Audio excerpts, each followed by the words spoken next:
ตัวแรกของผมครับผมวันนี้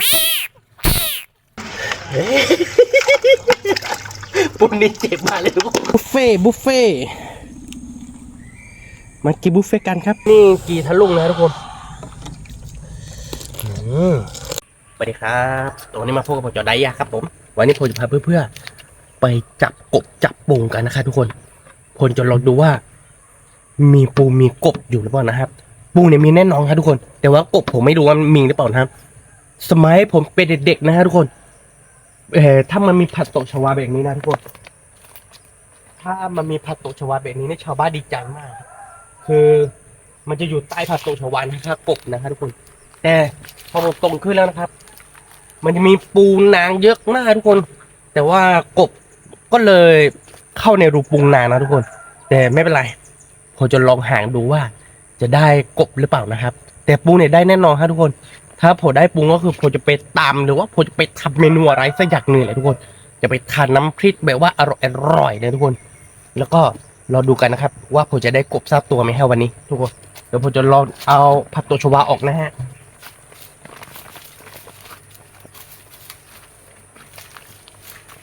ถ้ามีปูก็เก็บปู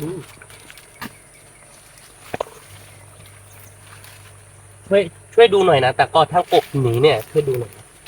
คือเผื่อว่ามีกบนะฮะ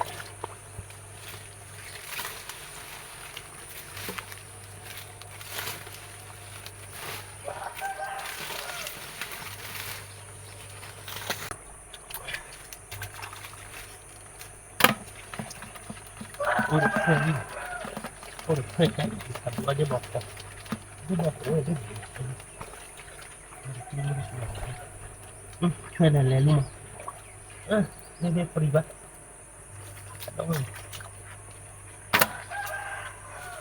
มีปูเยอะมากเลยทุกคนตอนนี้คือผมยังไม่ได้กบทับตัวนะทุกคนแต่ตอนนี้ก็แค่กำลังเริ่มต้นนะฮะยังไม่ได้กบนะทุกคนแต่ไม่เป็นไรผมจะพยายามต่อไปครับก็เอาออกเป็นแถวก่อนฮะโอ้มีหอยเชอรี่ด้วยทุกคนเก็บด้วยเลยแล้วก็ชอบกินฮะ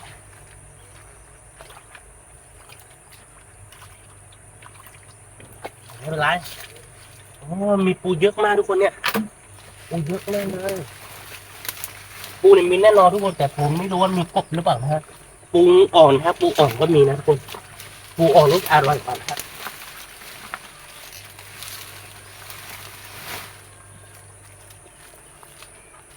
โอ้มีแต่ปูเลยทุกคนปูเยอะมากนะครับนี่ฮะปูเยอะมากนะครับแต่ไม่รู้ว่าผมจะได้กบจริงหรือเปล่านะครับวันนี้ทุกคนแต่ต้องลองดูนะทุกคนถ้าเป็นกบนี่มันจะอยู่ใต้โครงแบบนี้นะทุกคนแต่ไม่รู้ว่าจะมีหรือเปล่านะตอนไปเด็กๆนี่กบเยอะนะทุกคนโอ้โหมีหอยเชอรี่ทุกคนหอยเชอรี่ก็เอานะตักเรานะเอาหมดค่ะถ้าผมได้หอยเชอรี่เยอะนะทุกคนคือผมจะไปทานน้ำพริกปรุงแล้วก็หอยเชอรี่นี่ผมจะไปยำให้ตาก้อนกินกับผมนะฮะ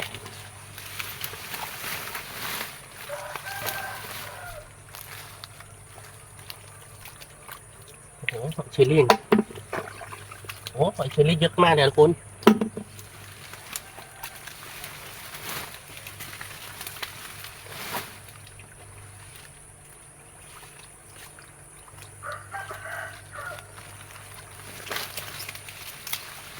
หวังว่าวันนี้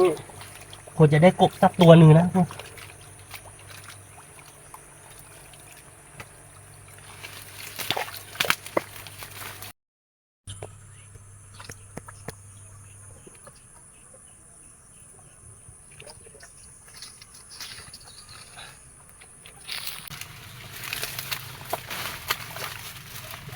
โอ้เพื่อนๆนี่ผลขุดลอกมันเยอะแล้วยังไม่เจอกบสักตัวเลยวันนี้แต่ได้ปูเยอะนะทุกคนนี่ได้ปูเยอะมากนะครับผมผมเนี่ยใครอยากจะกินก็มาหาผมได้นะครับผม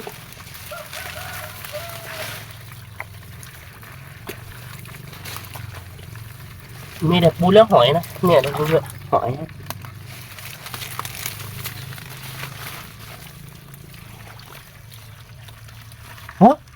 โอ้เพื่อนได้ตัวนึง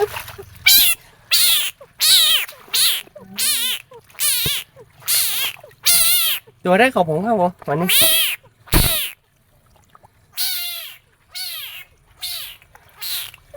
โอ้ไม่คิดว่าจะได้นะเพื่อนๆหักนะเฮ้ยได้กินแน่นอนครับ แต่ปูนี่ได้เยอะมากเลยทุกคนปูกับหอยเชอรี่นะฮะเดี๋ยวผมเก็บรวมกันนะครับ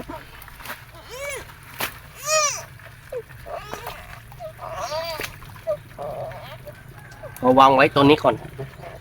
เผื่อว่าอาจจะมีสักตัวนะฮะกูยังไม่จบคำจะเจอแล้วทุกคนแต่ตอนนี้คือไม่รู้ว่าจะมีหรือเปล่า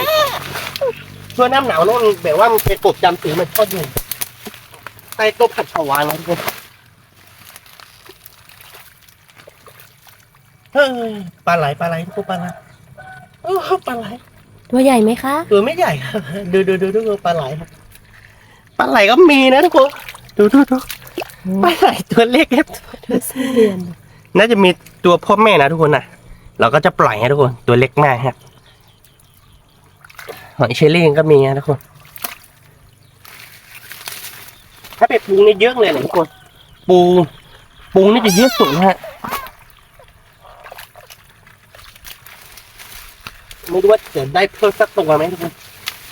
น่าจะมีเยอะนะแต่เพราะว่าพื้นที่มันรกเกินไปทุกคนมาอยู่ได้ทั่วเลยนะฮะ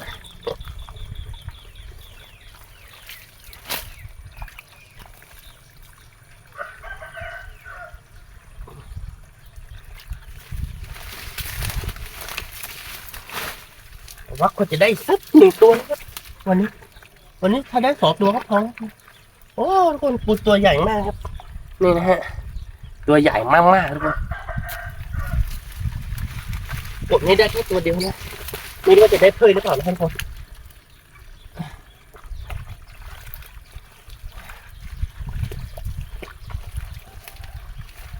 ปูนะทุกคนปูนี่เยอะเลยทุกคนดูเพื่อนๆคนไหนอยากกินปูก็เอาได้เลยครับ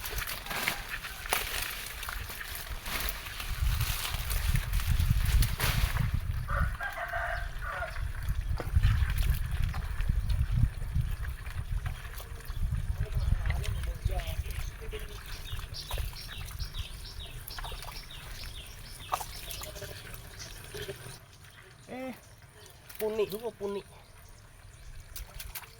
ปูเยอะมากทุกคนคงอีกสักตัวนึงทุกคนปูนี่ต้องไปทำเมนูอะไรผมก็ยังไม่รู้เลยทุกคนไปย่างกินหรือว่า เอาไปต้มหรือว่า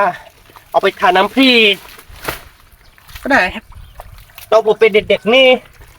แม่เคยทำปูเน่าอยู่นะทุกคนทิ้งไว้สัก3 คืนแล้วก็ เอาไปต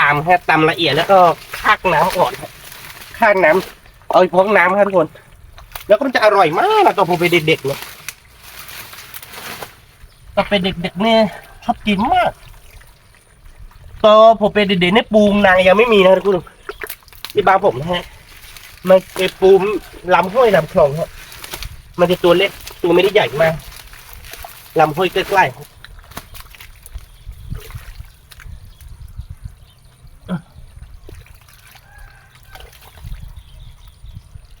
ปลาไหลมีนะทุกคนแต่ว่าปลาไหลเนี่ยมุดตัวเข้าไปในโคลนแล้วก็จับไม่ได้เลยฮะหอยเชลเล่งตัวใหญ่นะ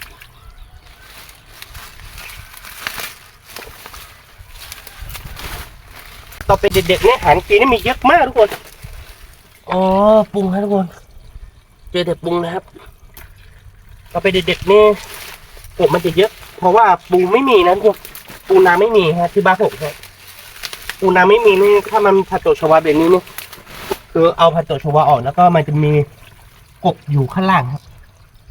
เหมือนกับตัวเมื่อกี้ที่ผมได้มานะครับแต่ว่าเดี๋ยวนี้มันมีปูเยอะคือมันจะมีรูปูแล้วก็บางทีมันก็เข้าไปในรูปูบ้างก็เลยหาไม่ค่อยได้ครับเดี๋ยวนี้หายากแล้วทุกคนไม่เหมือนเมื่อก่อนนะครับเมื่อก่อนนี่หาง่ายครับหอยเชอรี่ครับคือตอนนี้ทำรอดเสร็จแล้วเรามากวาดมาคือไม่ต้องโยงเหล็กไรแล้วยกเหล็กไรก็ได้ถ้าโตเนื้อไม่มั่งแล้วของกบสัก1 ตัวนะไม่รู้จะได้หรือเปล่านะ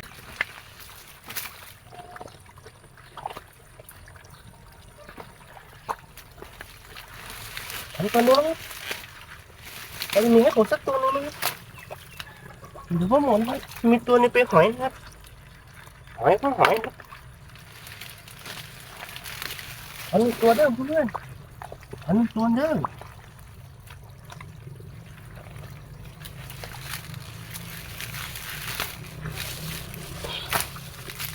น่าจะไม่มีจริงๆนะทุกคนน่าจะมีแค่ตัวเดียวโอ้โหตัวเดียวเนี่ยมีหอยก็ดีครับโอ้นี่ทุกคนผมทำรอบนี้ฮะบ่องนี้ได้ตัวเดียวครับตัวก็ไม่ได้เล็กเกินไปไม่ได้ใหญ่เกินไปทุกคนก็ได้ตัวเดียวก็ยังดีกว่าไม่ได้ครับคิดว่าจะไม่ได้เลยทุกคนได้ตัวหนึ่งก็ดีใจแล้วครับเดี๋ยวเราไปทำกินกันนะครับผมเดี๋ยวดูครับว่านี่ทุกคนโอ้โหได้ปุงนี่เกลือยกไม่ไหวเลยทุกคนปุงเยอะมากเลยเพื่อนๆอยากกินปุงไหมเพื่อน โอ้หลายโลนะเนี่ย โอ้ไหลลงเลยมีใครซื้อผมเนี่ยโลละ5 บาทแต่ถ้าต้องสูบไปนี่ผมสูบไม่เป็นแน่นอน ถ้ามีคนมาเอานี่โลละ5 บาทนะครับใช่วันนี้ได้ปูเยอะมากทุกคนนี่ผมจับมาบอกเลยนะทุกคนได้กบแค่ตัวเดียวนะฮะถ้าไปแบบต่อไปเด็กๆนี่ถ้าตัวชวาโรแบบนี้เนี่ยทุกคนคือถ้าเอาพันโตออกประมาณนี้นะถ้ากว้างประมาณนี้เนี่ยคนจะได้เป็น10 ตัว20 ตัวนะทุกคนแต่สมัยนี้สมัยมันเปลี่ยนแล้วมันก็มีน้อยลงแล้วแต่ก็พอมีบ้างนะครับเรามีวิชาตอนเด็กๆนะทุกคนก็เลยหากินได้อยู่นะฮะเพื่อนๆเราที่บ้านถ้าบ้านเพื่อนๆมีผัดโตแบบนี้ก็เราไปดูออกมันน่าจะมีกบอยู่นะเพื่อนๆถ้าชอบกินชอบหานะฮะแต่ว่าพันนี้ถูกก็ได้ประมาณนี้ก็พอนะครับถ้าผมอยากหาต่อก็น่าจะได้อยู่นะฮะกบร้อนแล้วทุกคนไม่รู้กบดมปูนหนีหรือเปล่าผมไม่รู้นะฮะไปกันนะครับเพื่อนๆเอาไปล้างกันเถอะนี่เพื่อนๆดูนะครับผมจะลองยั่วปูให้ดูนะครับ ปูนหนีปูนหนีเพื่อนๆ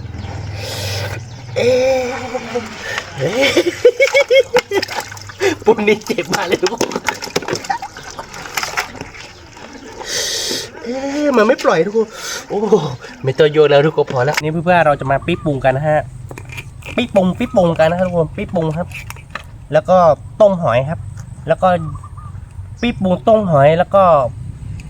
ย่างกบครับปิ๊บให้สุกก่อนนะทุกคนแล้วก็มากินด้วยกันครับเพื่อนๆมาปิ๊บกันทุกคนแล้วก็เราจะทานน้ำจิ้มแบบว่าอร่อยๆครับวันนี้มีสาวพม่ามาช่วยงานด้วยทุกคน สาวกะเหรี่ยงครับนี่วันนี้สาวกะเหรี่ยงบอกว่าอยากจะกินฝีมือผมครับเดี๋ยวผมจะลองให้กินดูนะครับว่าอร่อยหรือไม่อร่อยนะครับเดี๋ยวผมจะถามดูนะครับเราดูกันนะครับทุกคนวันนี้ปิดปรุงกันนะครับหอยสุกแล้วทุกคนโอ้โหเดือดได้ที่แล้วครับนี่ทุกคนรอโอ้ปูที่ผมต้มเนี่ยสุกแล้วนะทุกคนเนี่ยโอ้เราจะเอา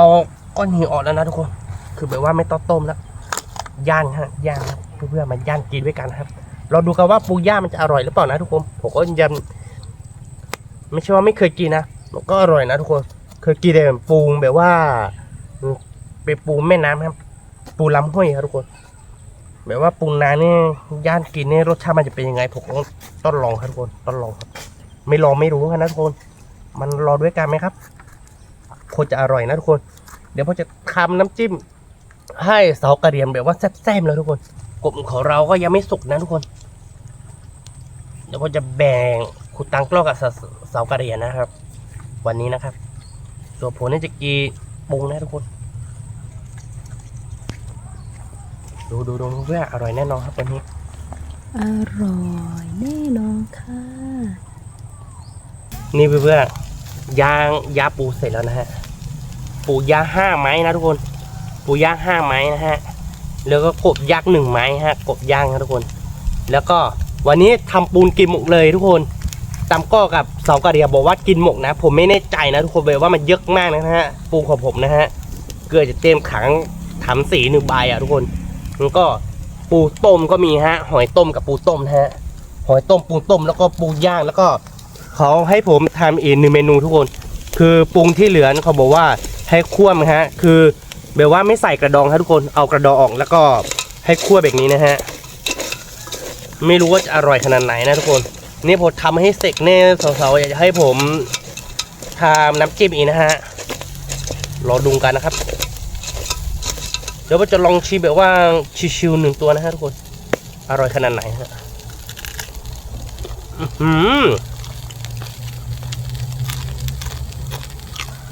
ใช้ได้ครับเพื่อน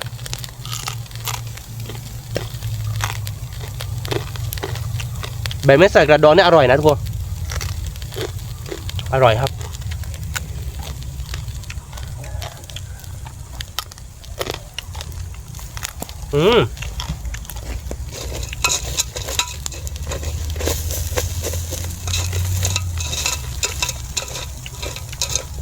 อร่อยพอดีเลยทุกคนประมาณนี้แหละคือถ้าคั่วนานๆก็คือมันจะกรอบนะฮะแล้วคั่วไม่นานก็คือเนื้อมันจะหวานนะทุกคนหวานจริงๆครับประมาณนี้แหละเนาะอันนี้ทุกคนแล้วผมจะทานน้ำจิ้มฮะตอนนี้คือผมจะทานน้ำจิ้มนะฮะนี่ทุกคนมีแต่กระดองครับคือเราแกะเอาออกนะฮะที่เราคั่วนะฮะ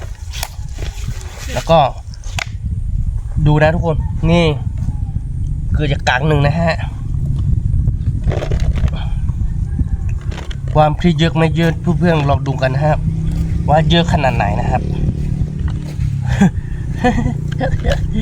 ผมว่างนะจะกินหมดไหม กินหมดค่ะ โอ้ก็บอกว่ากินหมดนะทุกคนคือโบใส่พริกเยอะมากนะทุกคนเยอะแบบว่าน่าจะเอาโครกใหญ่มานะทุกคนถ้ามีโครกใหญ่นี่ดีนะฮะโหเต็มล้งนะทุกคนจะตามได้ไหมคะไม่ต้องตามหรอกต้องตามได้ทุกคนตามได้อยู่ใส่กระเทียมครับกระเทียมใส่แบบว่าเยอะจัดนะทุกคนแต่ไม่รู้ว่าจะได้เยอะประมาณไหนนะเพราะว่าโครมของเราก็เต็มแล้วทุกคนพริกนี่ละเอียดนี่ไม่เต็มแล้วนะทุกคนเมื่อกี้ที่ไม่ละเอียดนี่เต็มนะฮะกระเทียมแบบว่ามันเยอะจัดไม่รู้ว่าจะตามได้หรือเปล่านะฮะเราดูกันนะทุกคนจะใส่ประมาณนี้ก่อนนะครับใส่ให้หมดเลยนะได้ไม่ได้ตอนลองนะทุกคนหมกแล้วครับโอ้โหกระเทียมเด่นนี่เพื่อนๆกระเทียมละเอียดแล้วนะฮะโอ้โหทุกคนเยอะมากเลยวันนี้เยอะจัดนะฮะคือใส่ผงนัวนะครับทุกคนผงนัวนะฮะโอ้โคตรจะเยอะดีนะฮะใส่น้ำปังครับ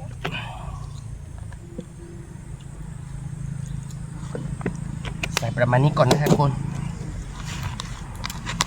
เอาให้เข้ากันนะฮะแล้วก็มะนาวครับทุกคนมะนาวครับมะนาวเนี่ยเปรี้ยวหรือเปล่าเนี่ยทุกคนดูจะมันไม่น่าเปรี้ยวเลยนะไม่เปรี้ยวเลยทุกคนมะนาวนี่หวานมากนะครับ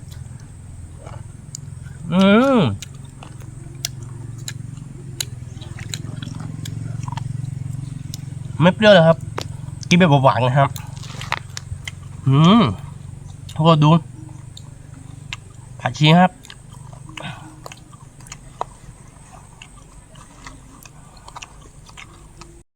น้ำจิ้มของผมนะ ดูเยอะไม่เยอะไม่รู้นะทุกคนดูเอาเองก็แล้วกันครับเต็มถ้วยแบบว่าถ้วยไม้ทุกคนเดี๋ยวจะบีบมะนาวเพิ่มนะฮะความจี๊ดจ้ำครับทุกคนจี๊ดจักแน่นอนครับวันนี้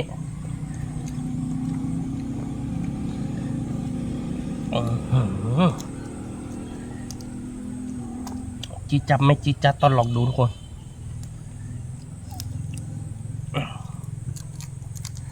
น้ำจิ้มเยอะขนาดนี้เนี่ยโอ้โหผมว่าน้ำจิ้มน่าจะไม่หมดนะทุกคนดูเยอะแบบว่าไม่ใช่เยอะธรรมดานะทุกคน มากินด้วยกันทุกคนมากินด้วยกันโอ้น้ำจิ้มเยอะจัดฮะแล้วนี่ไงเดี๋ยวบุฟเฟ่มากินบุฟเฟ่กันครับ มากีหอยด้วยกันนะคะ เอาถ้วยน้ำจิ้มไหมฮะเอาถ้วยน้ำจิ้มมีนะฮะ ไม่เอาค่ะ นี่นะครับเพื่อนๆหอยเชอรี่นะฮะกินหอยเชอรี่ก็ได้ อร่อยมาก หอยเชอรี่นี่กีทะลุงนะทุกคน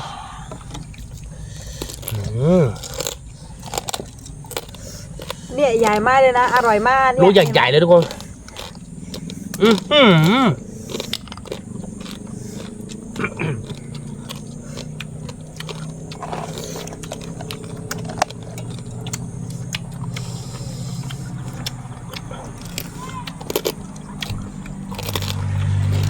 ผ็ดมากเปรี้ยวมากแซ่บมากทุกคนมากินด้วยกันนะครับผมวันนี้กะว่าจะปี้หอยให้ปี้ปรุงแค่ประมาณนี้ครับเพิ่งจากเก้าซอกะเหรี่ยบอกว่ากินหมดนะทุกคนคือมันไม่ได้น้อยนะทุกคนนี่ที่อยู่ในหม้อนะทุกคนนี่ทุกคนที่อยู่ในหม้อนี่เต็มหม้อเลยครับตัวนี้ก็เยอะนะครับเยอะจัดนะทุกคน กบนี่อร่อยนะคะกินน่องนึง กินหอยครับทุกคนหอยเชลลี่ครับ อร่อยมากค่ะ เป็นลุงครับ เนื้อหวานมากเลยนะคะ เนื้อกบเนี่ย นี่ทุกคนน้ำจิ้มเน้นๆแล้วก็พริกเม็ดสีแดงครับ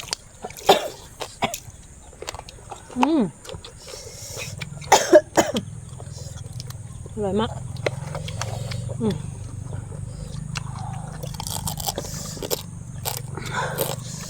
เปรี้ยวๆเผ็ดๆนี่อร่อยมากค่ะสุดยอดมากเลยสีมือจอดานี่นะอร่อยมากเลยเห็นไหมเนี่ย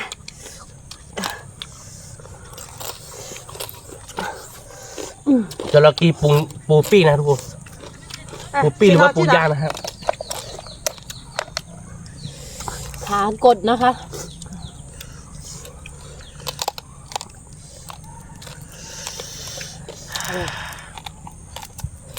เผ็ดแบบว่าเผ็ดมากทุกคนเผ็ดแบบว่าเผ็ดสะใจเลยวันนี้ นี่นะคะ ดูดังก้อนนะทุกคนอร่อยแล้วครับ คำเดียวค่ะปูตัวใหญ่ๆนี่เราจะกีคำเดียวนะคะ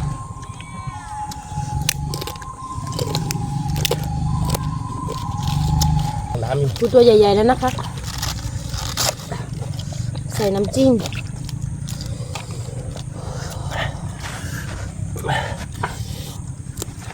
เผ็ดมากเลยคิดว่าจะกินหมดไหมเนี่ยเดี๋ยวพอจะกินนอกหมูกันนะทุกคนนอกอกครับ อร่อยมาก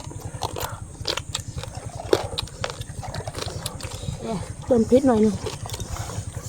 เสร็จแล้วพี่นะ เกี้ยสัดใจไปแล้วครับทุกคน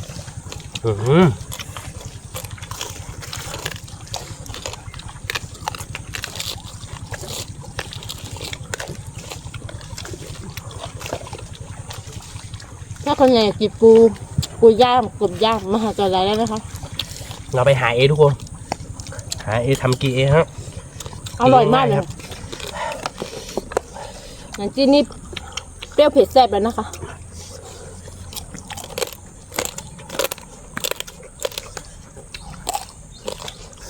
หอยเชอรี่อร่อยมากทุกคน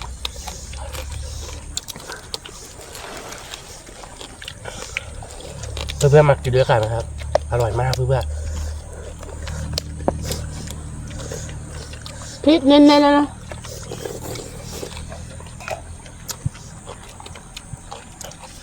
ปูปี้อร่อยมากทุกคน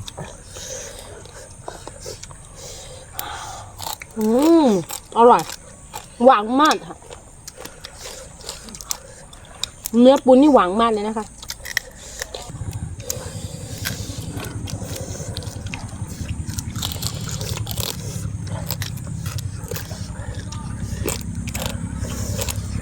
นี่ทุกคนมีมันเยอะมากครับ กบเหลือครึ่งตัวค่ะ ก็คือผักด้วยทุกคนมันเผ็ดมากครับ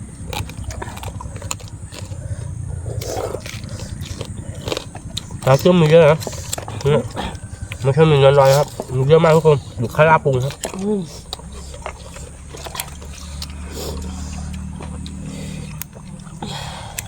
กินปูย่างแล้วทุกคนจะลองกินปูต้มครับไม่รู้ว่าอันไหนจะอร่อยกว่านะครับจะลองซุปปูต้มนะครับ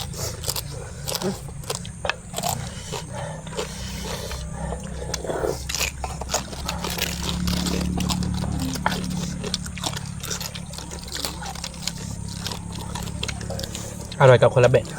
แล้วก็จะกินปูควบนะทุกคนปูย่างปูต้มปูควบอันไหนจะอร่อยกว่าเดี๋ยวผมจะอธิบายให้เพื่อนๆดูนะครับ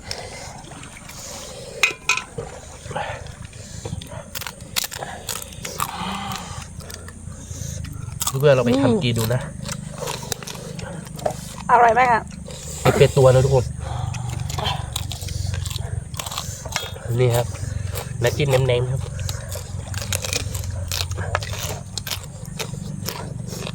วิดูแฮดู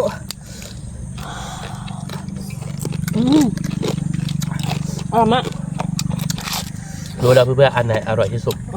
ปูคั่วเราลงมาปรุงปิ้งแล้วก็เราลงใหม่ก็คือปรุงต้มครับปูคั่วนั่นจะอร่อยที่สุดนะครับทุกคน โอ้ มีกบด้วยฮะ ปูปิ้งนี่อร่อยมากนะคะหอมค่ะอร่อยมากค่ะวิมะแฮโดชีโดแฮแฮอ้อนเหรอวิมะ เพื่อนๆมากินด้วยกันแล้วครับ อร่อยมากเพื่อน อร่อยมากค่ะ ๆไม่รู้ว่าจะกินหมดหรือเปล่านะทุกคนมันเยอะแบบว่ามันเยอะมากนะครับ เนี่ยกินแกช่วยหมอเนาะเอาช่วยเย่โคลยโคลผัดด้วยใหญ่แต่ดิบินอ้อนเลยกุเลย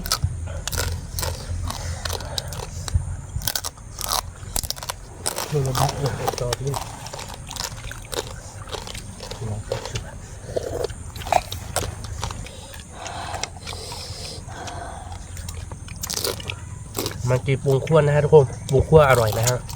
หรือว่ามันมีกลิ่นหอมนะทุกคนกินเป็นตัวแบบนี้เลย มีกิ๊บแซ่บมากเลย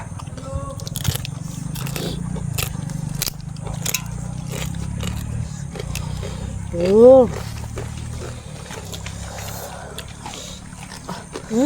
อร่อย อุ้ยแม่ ตัวนึงนะคะ นี่ครับเพื่อนๆเราต้องเติมพริก แล้วเรากินพริกเก่งครับความเผ็ดนี่คือชีวิตจิตใจครับ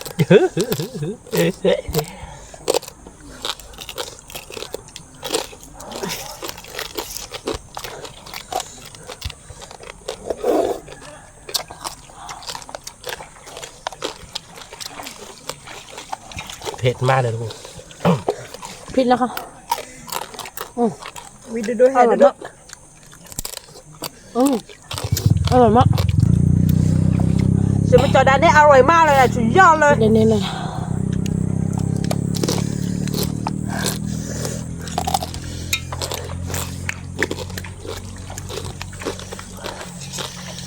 กินเป็นตัวนะทุกคน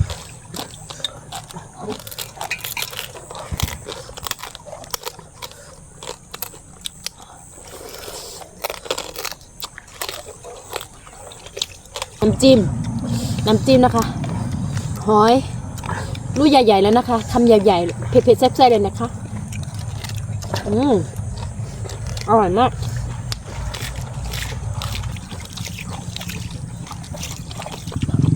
เปรี้ยวเผ็ดแซ่บเลยค่ะ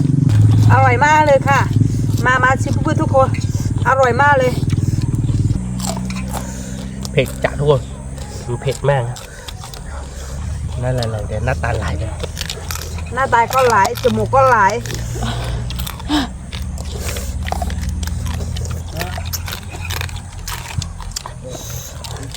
อร่อยมากเลยค่ะ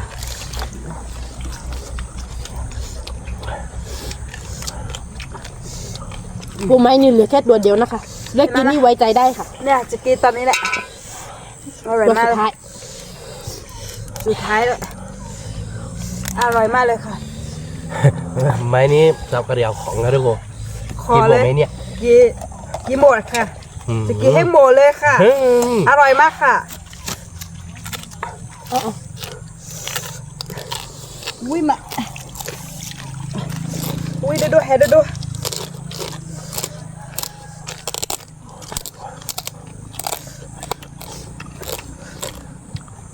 หักร้อนหน้าแดงหมดแล้วทุกคนคือผมเน้นน้ำไม่แดงสักทีครับจู่ๆน้ำตาไหลหน้าก็ไม่แดงครับเป็นเพราะอะไรผมก็ไม่รู้ อร่อยมาก เป็นเพราะผมไม่ดูแสงอาทิตย์หรือเปล่าผมไม่รู้นะทุกคน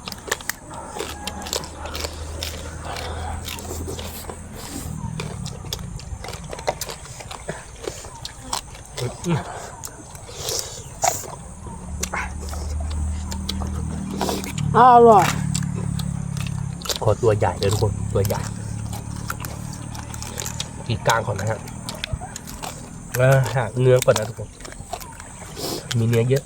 เหมานะคะขอเหมาหอยเลยค่ะ จับ ชอบ ไป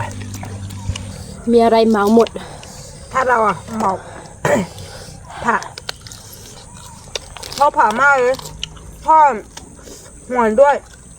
แล้วก็ปูด้วย แล้วก็กดด้วย ชอบหมดเลยค่ะ อร่อยมาก อร่อยมากค่ะ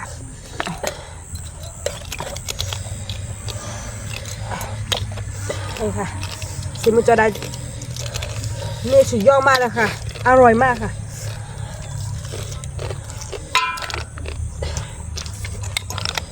หอย4 ลูกกับน้ำจิ้มเน้นๆนะ หมด คะ หลายไม้แล้วนะ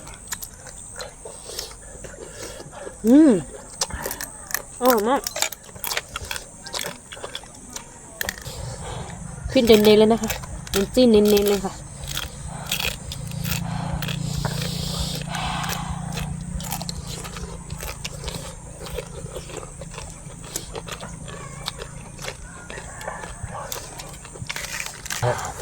พริกเน้นๆเลยนะคะ อร่อยครับผมใครมาก็เรียบหมดทุกคนถ้าเขาอยากกินก็ให้เขากินนะฮะถ้าเขาไม่ชอบกินก็แล้วแต่เขานะครับ อืม ในเมื่อเราให้กินนะถ้าเขาไม่กิน เอาช้อนมาให้หน่อย โอ้ พีก็พีอร่อยก็อร่อย เปรี้ยวก็เปรี้ยว เขาช่วยอยากเหมือน หน้าตาไหลก็ไหลจมูกไหลก็ไหล น้อยช่วย นี่ป่ะ พริกเน้นๆเลยนะคะ เปรี้ยวเผ็ดแซ่บเลยค่ะคำใหญ่ๆ นี่ เล ตอย น ค่ะ นี้ซอกเรียนหนีแล้วทุกคน อืม ไม่ไหวแล้วมันเผ็ดเกินบอกว่าไม่ไหวครับคือตังกล้องผมเนี่ยฮะสุดยอดนะทุกคนเดี๋ยวผมจะช่วยกีตากล้องนะฮะ มาทีมเราเรื่องในหมอมึงเลย อร่อยมากทุกคน แต่จะกี้นะแต่ไม่ไหวเลยสู้ไม่ไหวเลยหน้าตาไหลแล้วผิดก็ผิดแซ่ก็แซ่บเปรี้ยวก็เปรี้ยว เดี๋ยวผมจะแกะให้ตากล้องนะทุกคน อร่อยมาก มะพร้าวไปเที่ยว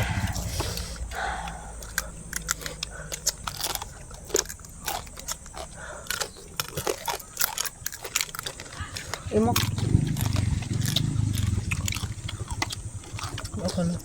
อร่อยมากสุดท้ายกระดอน แล้วสุดท้ายนี่เราจับแบบว่าซีฟู้ดหน่อยนะทุกคนซูชิแบบนี้นะครับ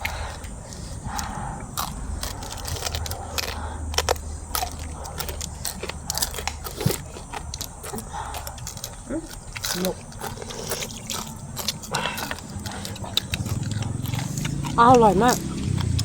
เนื้อปูหวานมากเลยค่ะชิ้นสุดท้าย ชิ้นสุดท้าย เนี่ย ของวันนี้ ห นะ มู 嗯คะแล้วค่ะ แต่พี่พูดได้นะไม่เป็นไรชิ้นสุดท้ายเอาอะไรได้ไหม อร่อยมากพริกนะคะ อ๋อไม่ถูกเลย เผ็ดอร่อย โอ้โหดูพริกทุกคนมีแต่พริกนะฮะเหลือแต่พริกนะฮะแต่กล้องผมเนี่ยโอ้โห เหมา มีคนช่วยเหมาครับมีคนช่วยเหมา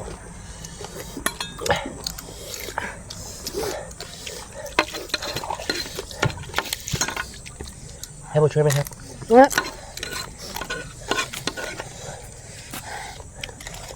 อร่อยมาก พริกเน้นๆครับทุกคน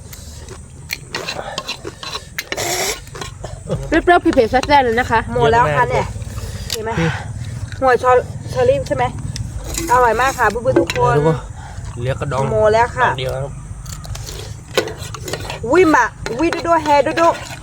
มดป่าแฮอ้อนเลยแฮอ้อนนี่เนาะมดป่าที่เราอ้อมตาดิแลนเนี่ยคอมเมนต์มาได้ค่ะ ตักกล้องเนี่ยโอ้โห